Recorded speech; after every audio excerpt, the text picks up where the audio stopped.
Hello students, कैसे हैं सब। मैं आशा करता हूं आप सब स्वस्थ हैं और अपनी पढ़ाई अच्छे से कर रहे हैं। आप सब जानते हैं कि इस चैनल पर हमने माध्यमिक परीक्षा 2023 की तैयारी इस सीरीज़ के तहत पहला वीडियो आप लोगों के समक्ष प्रस्तुत किया था। उसी सीरीज़ का यह दूसरा वीडियो आज आप लोगों के समक्ष उपलब्ध है।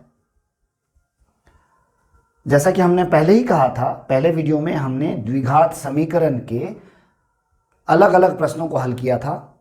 आज उसी श्रृंखला में उन प्रश्नों को हम हल करेंगे जो भाषा के रूप में हमें दिए जाते हैं। माध्यमिक परीक्षा में इन प्रश्नों का अंक 4 निर्धारित है, यानी इस तरह के प्रश्न को हल करके हमें 4 अंक मिलेंगे। तो चलिए भाषा वाले समीकरण को हम कैसे हल करेंगे उसे देख लेते हैं। इस श्रृंखला का जो पहला प्रश्न है वो आपके स्क्रीन पर आ रहा है। प्रश्न में हमें कह रहा है 16 को 2 भागों में इस प्रकार विभाजित करें कि बड़े भाग के वर्ग का 2 गुना छोटे भाग के वर्ग से 164 बड़ा हो। इसे कैसे हल करना है देख लेते हैं हम लोग।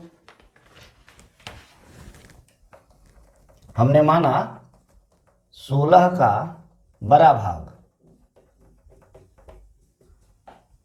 बराबर x, इसीलिए 16 का जो छोटा भाग होगा वह कितना होगा। और चूंकि मैंने 16 को 2 भागों में बांटा है तो एक अगर x है तो दूसरा होगा 16 माइनस x।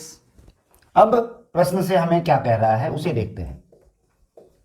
प्रश्न के अनुसार कहा जा रहा है जो बड़ा भाग है उसके वर्ग का 2 गुना ये होगा। यह बड़ा वर्ग छोटे भाग के वर्ग यानी 16 माइनस एक्स के होल स्क्वायर, इससे ये संख्या बड़ी है। कितनी बड़ी है तो घटा करके निकलेगा और कह रहा है कि बड़ी है 164, यानी ये हुआ हमारा समीकरण। इस समीकरण को अब हम लोग कैसे हल करेंगे उसे देख लेते हैं। हमें दिया गया है 2x स्क्वायर माइनस ये तो a minus B whole square के रूप में है, और आप जानते हैं a माइनस बी का होल स्क्वायर क्या होता है। ये होता है a square minus 2ab plus B square. तो इसे हम a माइनस बी का होल स्क्वायर के रूप में तोड़े तो 16 का स्क्वायर 256 माइनस 16 को x से गुना करो 16x, उसको फिर 2 से गुना करेंगे होगा 32x प्लस x का square x square equals to 164। अब 2x स्क्वायर माइनस यहाँ अगर हम ब्रैकेट खोलें तो हमें क्या मिलेगा। ये तो माइनस 256, ये minus minus plus 32x minus plus minus X square, और 164 को भी हम इधर ले आए तो माइनस 164 इक्वल्स टू 0। यहाँ देख रहे हो 2x स्क्वायर और माइनस एक्स स्क्वायर, इन दोनों का ही चिन्ह अलग अलग है। तो जिन संख्याओं का चिन्ह अलग अलग होता है वे घटती हैं।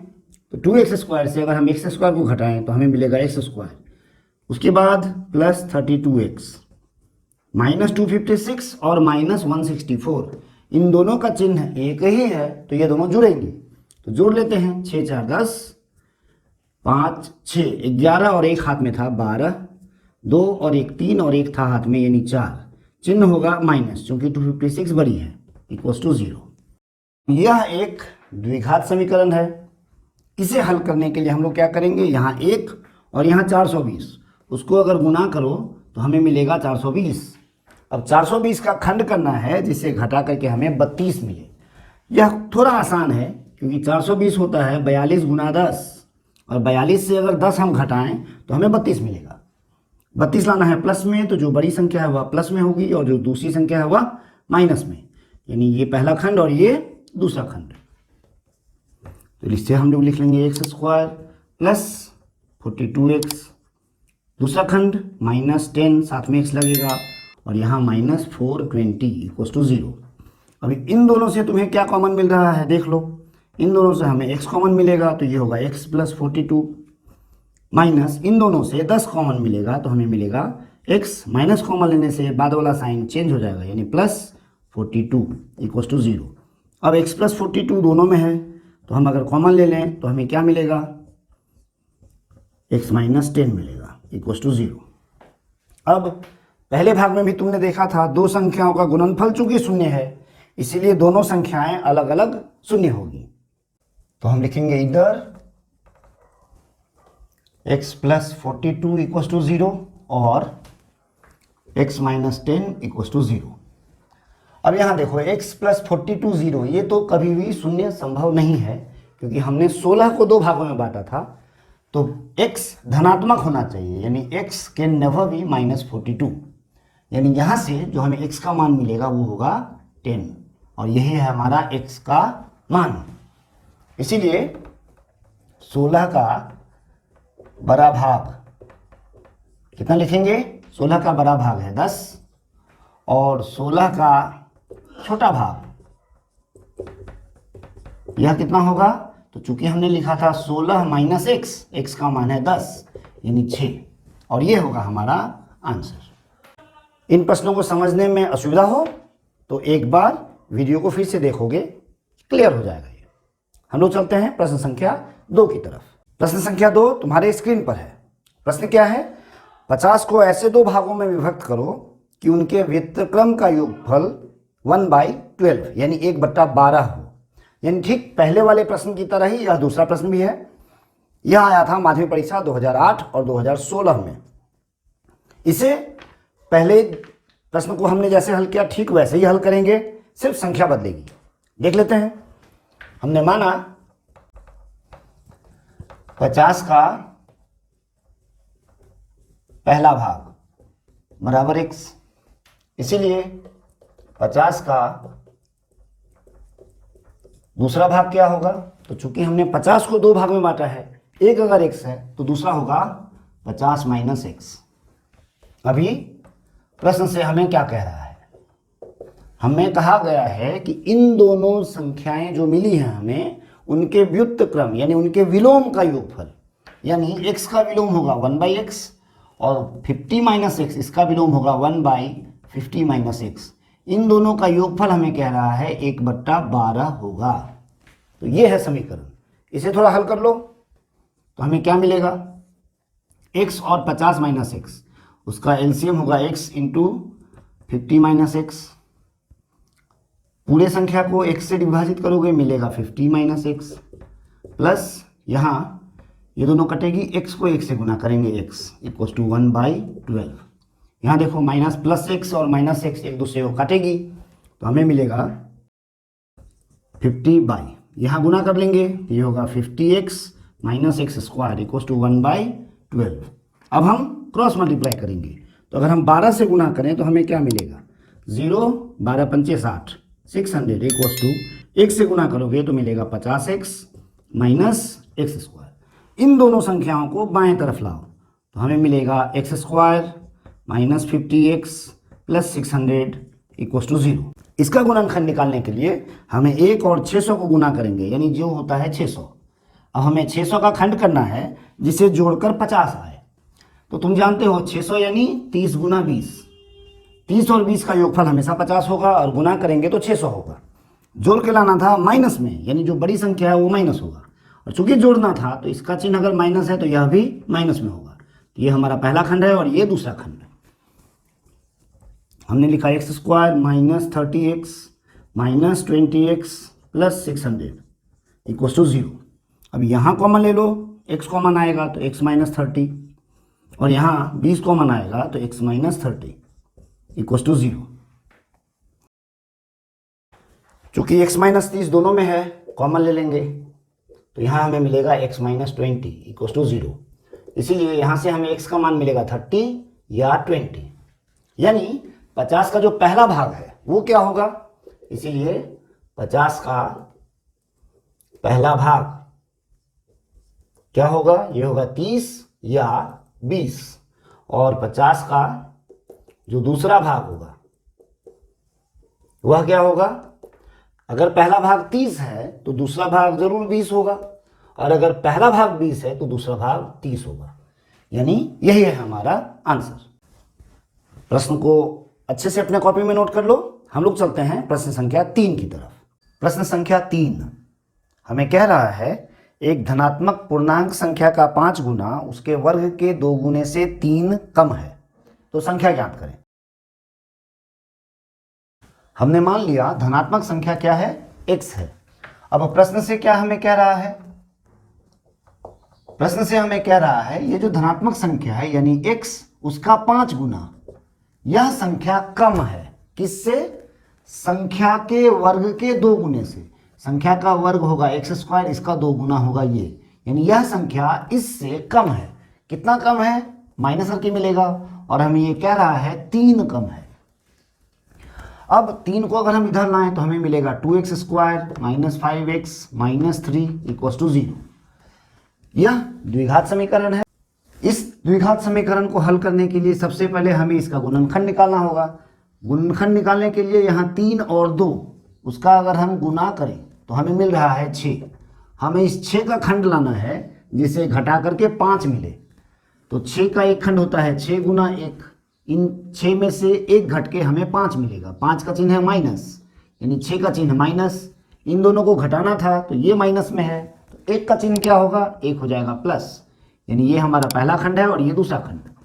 तो हम यहाँ लिखेंगे 2x² - 6x + 1x - 3 = 0, यानी इन दोनों से हमें 2x कॉमन मिलेगा, तो यहाँ लिखेंगे x - 3, और यहाँ से हमें 1 कॉमन मिलेगा, यानी x - 3 = 0। अब देख रहे हो x - 3 चूंकि दोनों में ही है तो x - 3 को हम कॉमन ले लेंगे, तो यहाँ मिलेगा 2x + 1 = 0। अब इन दोनों संख्याओं का गुणनफल चूंकि शून्य है, इसीलिए x का जो मान मिलेगा वह यहाँ से मिलेगा 3 और यहाँ से मिलेगा +1, वहाँ जाने से -1/2।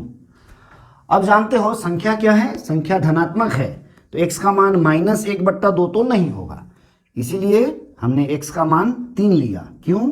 क्योंकि संख्या धनात्मक है, इसीलिए जो संख्या है वह क्या है? वह है 3, और यही है हमारा आंसर। चलते हैं अगले प्रश्न की ओर। चौथा प्रश्न हमें कह रहा है 2 क्रमिक विषम संख्याओं का गुणनफल 783 है। द्विघात समीकरण की रचना कर दोनों संख्याएं ज्ञात करें। यहां ध्यान देने की बात है 2 क्रमिक विषम संख्या है। विषम संख्या कौन सी हुई? एक उदाहरण देख लो, 3, 5, 7, ये सारी विषम संख्या है। ध्यान दो इन दोनों में कितना का अंतर है?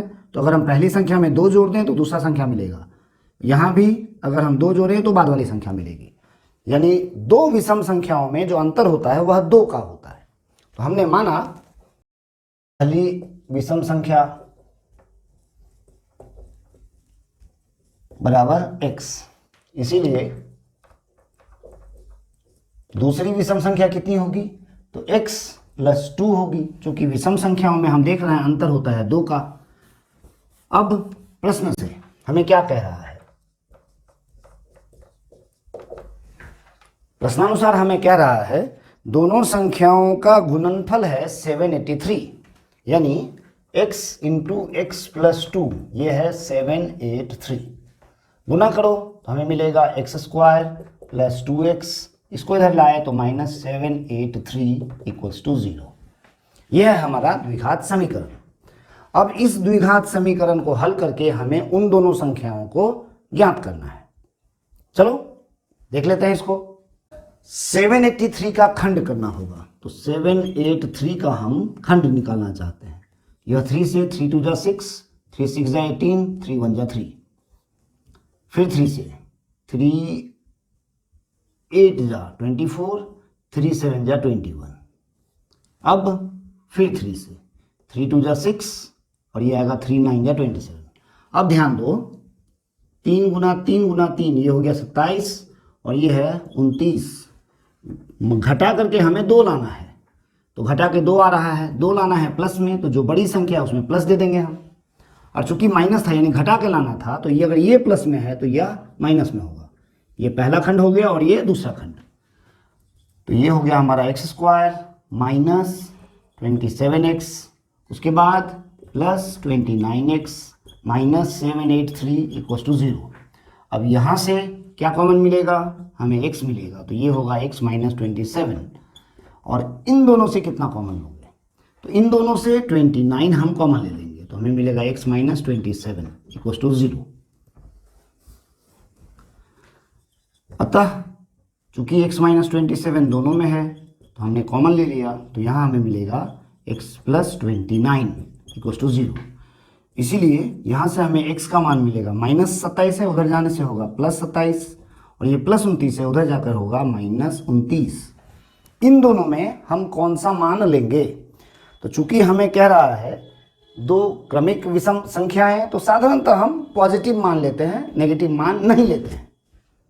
तो इसीलिए हमने लिखा कि जो पहली विषम संख्या है वह है 27, तो दूसरी विषम संख्या क्या हो जाएगी? तो इससे 2 अधिक यानी 29, और ये होगा हमारा आंसर। यह छोटा प्रश्न था, बस संख्या बड़ी है जिसे खंड करने में तुम्हें दिक्कत होगी, और कुछ विशेष इसमें है नहीं। तो मुझे लगता है यह प्रश्न तुम आसानी से समझ रहे होगे, और देख रहे हो 4 अंक के लिए काफ़ी छोटा है। कठिन है सिर्फ समीकरण का गठन करना। यदि हम समीकरण का गठन करना सीख गए तो इसे हल तो तुम बहुत आसानी से कर पाओगे। अभी जो हमने 4 प्रश्न हल किए, हर प्रश्न में देखोगे जो गुणनखंड है वह काफ़ी कठिन नहीं होता है। तो ऐसे प्रश्नों को जरूर परीक्षा में अटेम्प्ट करना, इससे परीक्षा में तुम्हारे अंक काफ़ी अधिक बढ़ेंगे। ठीक है, चलो चलते हैं प्रश्न संख्या 5 की तरफ। अगला प्रश्न भी तुम्हारे स्क्रीन पर है। क्या दे रहा है? एक संख्या दूसरे से 3 कम है और उनका गुणनफल 70 है, तो संख्याएं ज्ञात करें। यह ठीक अभी जो हमने प्रश्न हल किया वैसा ही प्रश्न है। करने की आवश्यकता होगी या कर पाओगे इसको? कोशिश करो, वीडियो को पॉज कर लो और इसे हल करने की खुद ही कोशिश करो। प्रश्न संख्या 5, हमने माना पहली संख्या बराबर x, इसीलिए दूसरी संख्या क्या होगी? हमें क्या कह रहा है? हमें कह रहा है दो संख्या, पहली संख्या दूसरी संख्या से 3 कम है, तो अगर यह x है तो यह होगा x - 3, ठीक है ना, या यह होगा x + 3, क्योंकि इन दोनों का अंतर ही 3 होना है ना। अच्छा, अब प्रश्न से क्या कह रहा है? हमें कह रहा है इन दोनों का गुणनफल यानी x × x + 3, यह हमें कितना दिया है? 70। अब ये हुआ हमारा समीकरण, इसे थोड़ा हल कर लें तो हमें मिलेगा x² + 3x, और 70 इधर आया तो -70 = 0। यह हो गया हमारा द्विघात समीकरण। अब क्या करना है? 70 का खंड करना है जिसे घटा करके 3 आए। ये तो काफ़ी आसान है, तुम जानते हो, 10 × 7 ये होगा 70। प्लस में लाना है तो जो बड़ी संख्या है वह प्लस में होगी और ये माइनस में होगी। ये पहला खंड और ये दूसरा खंड। तो हम क्या लिखेंगे यहाँ? x² + 10x - 7x - 70 = 0। इन दोनों से क्या कॉमन मिलेगा? x कॉमन मिलेगा, तो हमें मिलेगा x + 10, और यहाँ से क्या कॉमन लोगे? 7, तो हमें मिलेगा x। चूंकि माइनस कॉमन लिए हैं तो बाद वाला चिन्ह बदलेगा, इसको जरूर ध्यान रखना। बहुत से बच्चे यहाँ चिन्ह के साथ गड़बड़ी करते हैं। यहाँ होगा 10 = 0, यानी यहाँ होगा x + 10 × x - 7 = 0।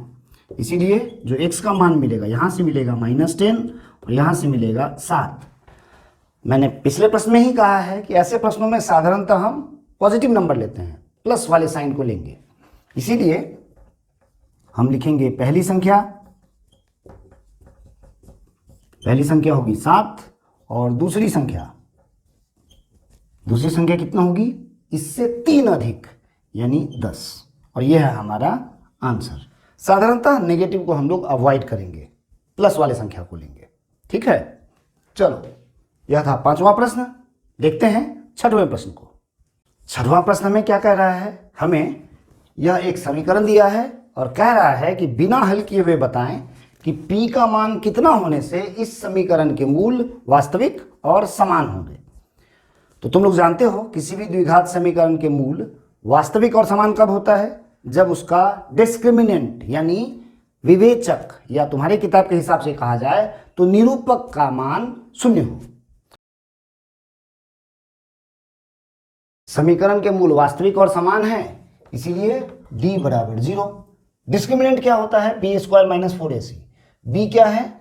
p - 3, इसका होल स्क्वायर -4, a की जगह 1 और c की जगह है p = 0। अब इसे अगर हम हल करें तो ये होगा a minus B whole square यानी P square minus 6p plus 9 माइनस 4 1 जा 4p इक्वल टू 0, यानी P square minus 6p minus 4p ये हमें हो देगा 10p प्लस 3 का स्क्वायर है 9 इक्वल टू 0। अब इसे गुणनखंड निकालना है, 9 का खंड करना है जिसको जोड़कर 10 आए। ये तो सीधा सीधा तुम लोग कहोगे 9 और 1 का गुना करेंगे तो 9 और 9 और 1 को जोड़ेंगे तो 10, यानी हमारा यहाँ जो खंड होगा वह होगा P square minus 9p minus 1p plus 9 equal to 0। यहाँ चाहो तो 1 लिख भी सकते हो, नहीं भी लिख सकते हो। अब इन दोनों में चूंकि p कॉमन है तो ये होगा p माइनस 9, और इन दोनों में 1 कॉमन है तो p चूंकि माइनस कॉमन लिया है तो बाद वाला चिन्ह बदलेगा माइनस 9 इक्वल टू 0, यानी हम लिख सकते हैं p minus 9 into P minus 1 equal to 0।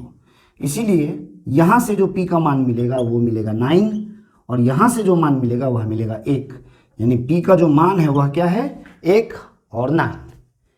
p का मान 1 और 9 होने से इस समीकरण के जो मूल होंगे वह वास्तविक तथा समान होंगे। छोटा प्रश्न है और बहुत आसानी से बनेगा, ठीक है। चलो अगले प्रश्न को देखते हैं। प्रश्न संख्या 7 हमें कह रहा है किसी द्विघात समीकरण के दो मूल क्रमशः 2 और -3 हैं, तो द्विघात समीकरण निर्णय करें। अब चूंकि समीकरण का मूल 2 और -3 है और हमें समीकरण ज्ञात करनी है, तो हम क्या लिखेंगे, सीधा सीधा लिखोगे अभिष्ट समीकरण क्या होगा, क्योंकि पहला मूल है 2 यानी जो फैक्टर होगा वो होगा x-2, ये होगा एक फैक्टर, और दूसरा मूल है -3 यानी जो दूसरा फैक्टर होगा वह होगा x+3 इक्वल्स टू 0 कर दोगे और ये हमारा आंसर है।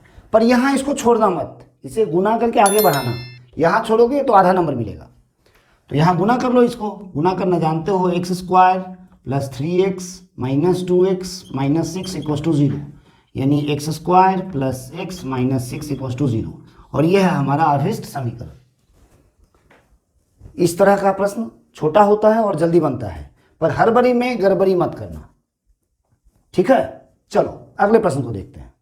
8वां प्रश्न जो है वो तुम्हारे स्क्रीन पर है। क्या कह रहा है, 2 अंकों की एक संख्या है जिसके इकाई का अंक दहाई के अंक से 6 अधिक है।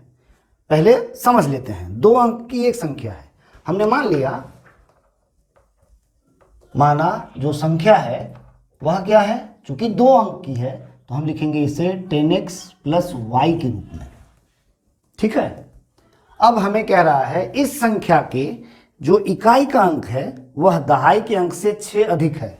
इकाई का अंक कौन है, y, तो y दहाई के अंक यानी x से अधिक है। कितना अधिक है, घटा करके नहीं मिलेगा, 6 अधिक है, यानी हमें मिला y equals to 6 plus x। ये एक समीकरण हमें दे दिया। अब हमें एक और कंडीशन दिया गया, हमने लिखा पुनः, हमें कह रहा है इन दोनों संख्याओं का गुणनफल यानी xy यह संख्या से कम है, यानी संख्या ज्यादा है। संख्या कितनी है, 10x प्लस y, यानी यह संख्या ज्यादा है गुणनफल से। कितना ज्यादा है, माइनस करके नहीं मिलेगा, और कह रहा है यह 12 अधिक है।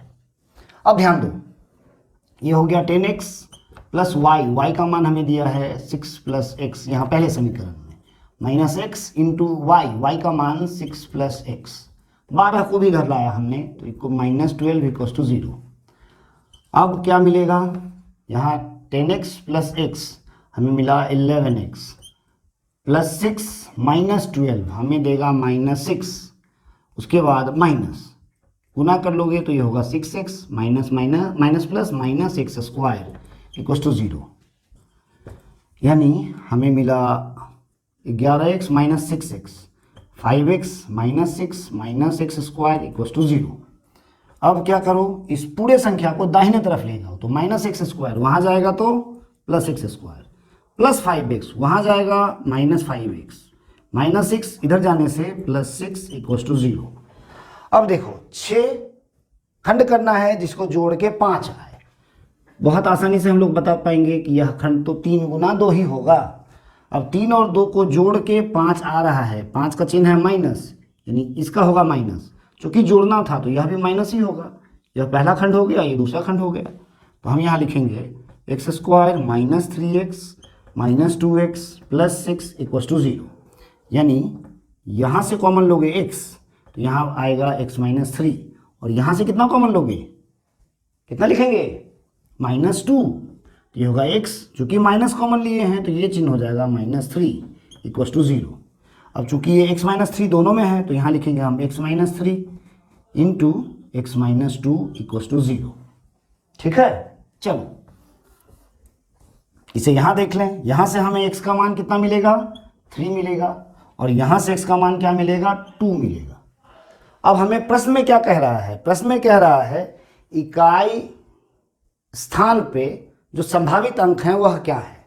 इसीलिए हम लिखेंगे इकाई अंक पर 3 या 2 है, और यही है हमारा आंसर। प्रश्न आसान है, बस थोड़ा ध्यान रखना है कि 2 अंक का संख्या कहा है तो कुछ इस प्रकार लेंगे और इस तरह से उसे हल कर लेंगे। ठीक है ना। यह था माध्यमिक परीक्षा 2018 में पूछा गया प्रश्न। ठीक, चलो अगले प्रश्न को भी देख लें। प्रश्न संख्या 9 हमें कह रहा है समीकरण X square plus X plus 1 equals to 0 के मूल के वर्ग के समान जिस समीकरण का मूल है वह समीकरण हमें ज्ञात करना है। ध्यान दो, पहले इस समीकरण का मूल क्या है हमें नहीं पता। हमने क्या किया, मान लिया, माना समीकरण के मूल अल्फा तथा बीटा है। अब चूंकि हम लोगों को अल्फा और बीटा मूल हमने मान लिया, इसीलिए हम क्या कह सकते हैं, अल्फा प्लस बीटा, यानी मूलों का योगफल। मूलों का योगफल क्या होता है, -b/a। यहाँ b की जगह क्या है 1 और a की जगह भी 1, यानी -1/1 यानी -1। और अल्फा बीटा यानी मूलों का गुणनफल। मूलों का गुणनफल होता है c/a। c की जगह 1 है, a की जगह भी 1 है, यानी 1/1 यानी 1 ही होगा। यानी हमें जो समीकरण दिया गया है उससे पहले ये निकाले हम लोग। हमें क्या करनी है, हमें वह समीकरण निकालना है, हमें वह समीकरण ज्ञात करना है जिसका मूल इसके वर्ग यानी अल्फा स्क्वायर तथा इसके वर्ग बीटा स्क्वायर है। यानी हमें वह समीकरण निकालना है जिसके मूल अल्फा स्क्वायर और बीटा स्क्वायर है। कैसे निकालेंगे, तो सबसे पहले हम लोग ये, चूंकि मूलों का योग, मूलों का योग क्या होगा, ये होगा alpha square plus beta square. ये तो ए स्क्वायर प्लस बी स्क्वायर के जैसा है। इसका फॉर्मूला क्या होता है, ये होता है a प्लस बी का whole square -2ab। Alpha plus beta का मान हम लोग जानते हैं कितना, -1। ये हो गया -1 का स्क्वायर -2। अल्फा बीटा का मान यह है 1। -1 का स्क्वायर हो गया 1, -2 1 जा 2, यानी ये मिलेगा -1। चलो अभी मूलों का गुना कितना होगा उसको देख लें। मूलों का गुना होगा alpha square into beta square, यानी इसे हम लोग लिख सकते हैं अल्फा बीटा का होल स्क्वायर। अल्फा बीटा का मान 1 है तो यह हो गया 1 का स्क्वायर यानी 1। इसीलिए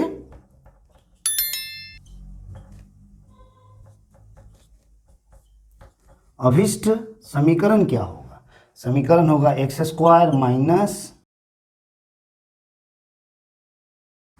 समीकरण होगा एक्स स्क्वायर माइनस मूलों का योग इंटू एक्स प्लस मूलों का गुना बराबर 0। यानी एक्स स्क्वायर तो ठीक है, माइनस मूलों का योग, मूलों का योग हमें मिला है -1 यानी -1 इंटू एक्स प्लस मूलों का गुना, मूलों का गुना मिला है 1 बराबर 0, यानी ये होगा x square minus minus plus 1x plus 1 बराबर 0।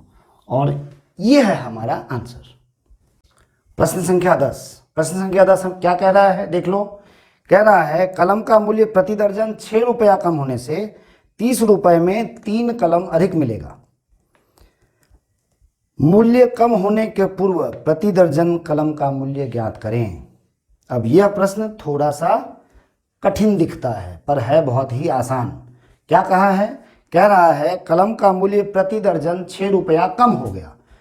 तो कलम का पहले प्रति दर्जन क्या मूल्य था हमें नहीं पता, पहले वो ज्ञात करते हैं। हमने मान लिया पहले प्रति दर्जन कलम का मूल्य 1 रुपया था, इसीलिए कलम का नया मूल्य क्या होगा, तो पहले जो मूल्य था उससे 6 रुपया कम हो गया, यानी अब प्रति दर्जन मूल्य हो गया x माइनस 6। अब ध्यान दो, पहले 1 रुपये में 1 दर्जन कलम मिलता था, तो 1 रुपये में कितना मिलता था, 1/x दर्जन, यानी 30 रुपये में कितना मिल रहा था, तो 30/x दर्जन पेन, है ना। अब x माइनस 6 रुपये में 1 दर्जन मिल रहा है, तो 1 रुपये में कितना मिलेगा, 1/x माइनस 6, और 30 रुपये में कितना, तो 30/x माइनस 6। अब चूंकि कलम का दाम कम हुआ है तो 30 रुपये में यहाँ ज़्यादा पेन मिलेगा, यहाँ कम मिलेगा, तो हमें प्रश्न के अनुसार जो कह रहा है, अभी मिल रहा है 30/x माइनस 6 दर्जन पेन, जबकि पहले मिल रहा था 30/x दर्जन पेन।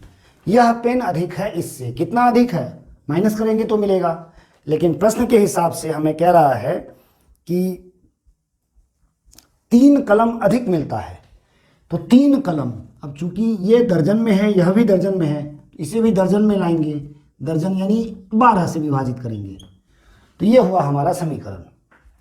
यहाँ देख पा रहे हो, यह दोनों एक दूसरे को काट देगी। अब यहाँ एलसीएम ले सकते हो, x इंटू एक्स माइनस 6, तो यहाँ होगा 30x, और यहाँ होगा 30 into X minus 6 equals to 1/4।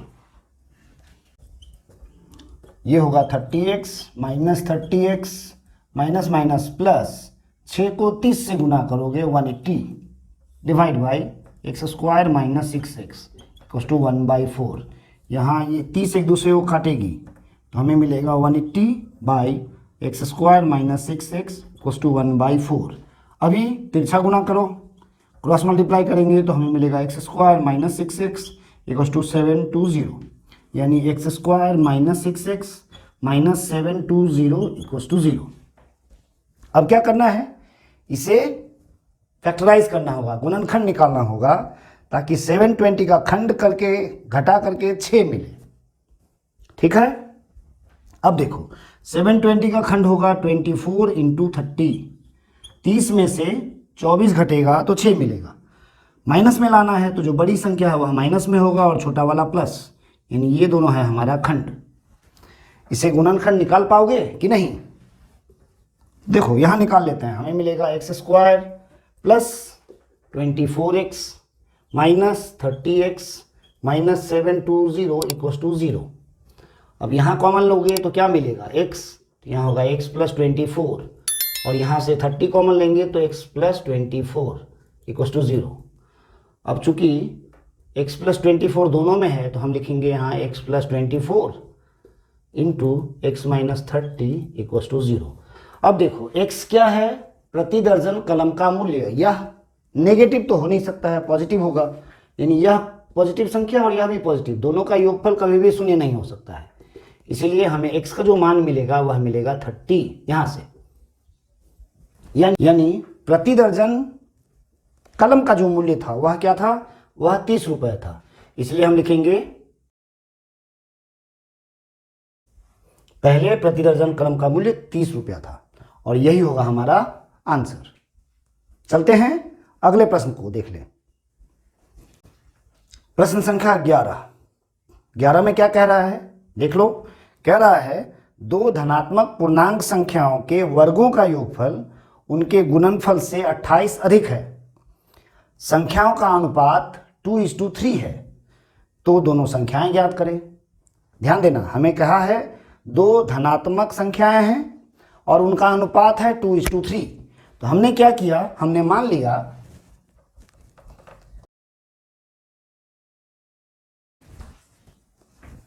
दोनों संख्याएं 2x तथा 3x हैं।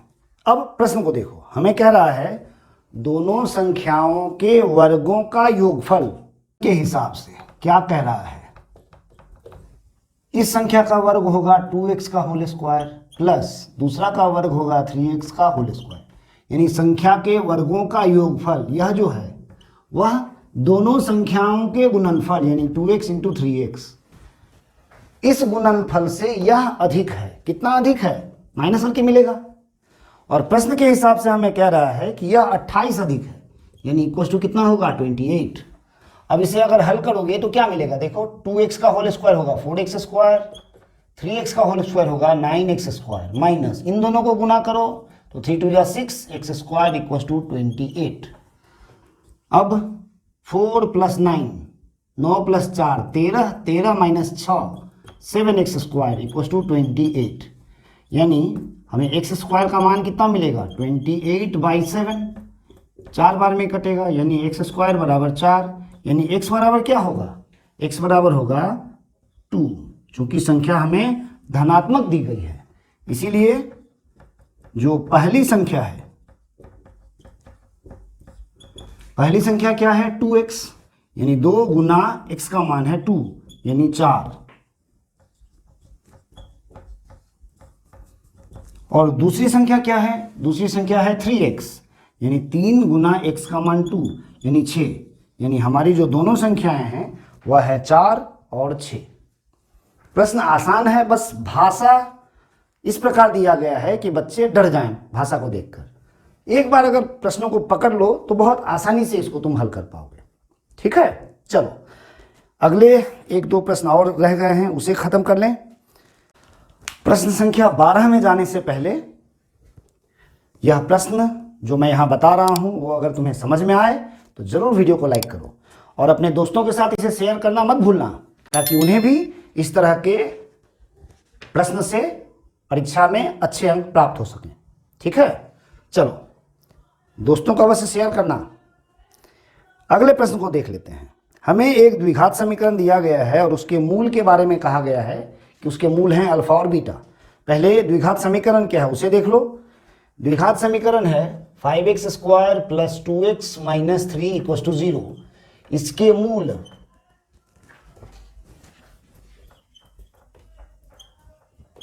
अल्फा तथा बीटा है,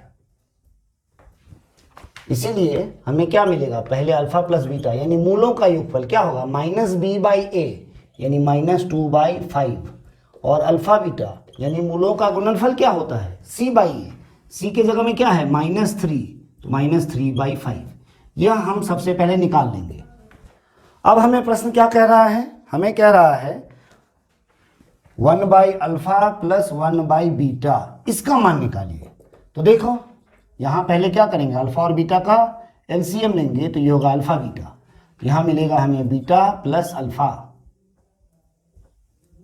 यानी अल्फा प्लस बीटा का मान क्या है? -2/5 डिवाइड बाय। अब चूंकि देखो ये फ्रैक्शन में है तो बच्चे यहाँ गलती करते हैं, तुम ऐसे समझ लो, डिवाइड बाय। अल्फा बीटा का मान है -3/5, कुछ इस प्रकार हम लोग लिख लेंगे। यानी ये हो गया -2/5, ये डिवाइड इंटू में बदलेगा तो ये होगा 5/-3, 5 और 5 कटेगा।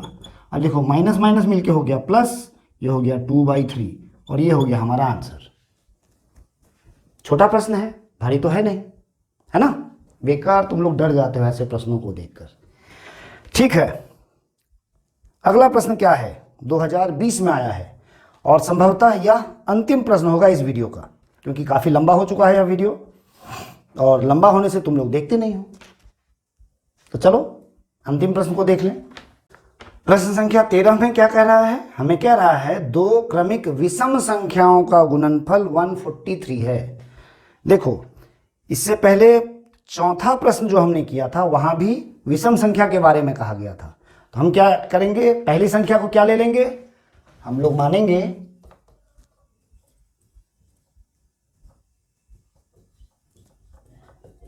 पहली संख्या x है, इसीलिए जो दूसरी संख्या होगी वह क्या होगी?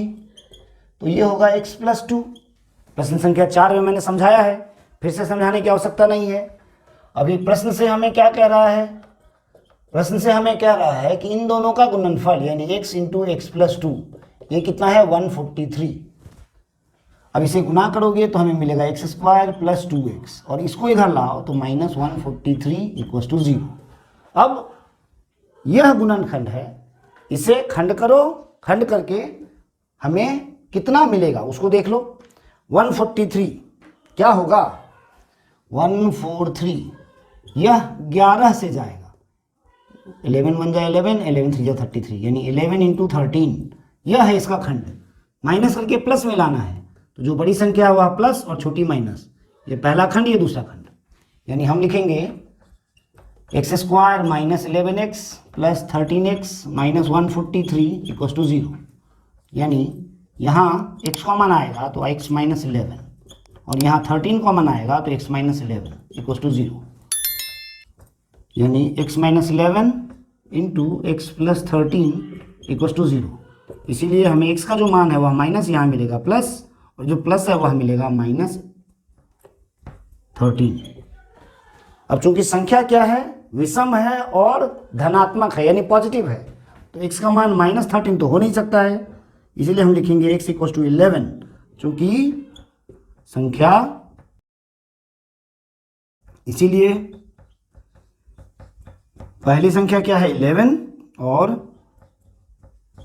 दूसरी संख्या क्या है, दूसरी संख्या उससे 2 अधिक यानी 13, और यह है हमारा आंसर। इसके साथ ही पिछले 10 सालों में जो भी प्रश्न आए हैं द्विघात समीकरण से संबंधित, उसको हमने यहां खत्म किया। मिलते हैं हम लोग अगले वीडियो में एक नए पाठ के साथ, और आशा करते हैं कि वहां भी हम लोग इसी प्रकार प्रश्नों को आसानी से हल कर पाएंगे। ठीक है, चैनल को सब्सक्राइब नहीं किए हो तो जरूर सब्सक्राइब कर लो, और अपने दोस्तों के साथ इसे शेयर करना। यदि तुमने सब्सक्राइब किया है तो दोस्तों को शेयर कर दो, ताकि वे भी इस तरह के वीडियो देख पाएं, और उनसे भी कहो कि वे भी इसे सब्सक्राइब करके रखें।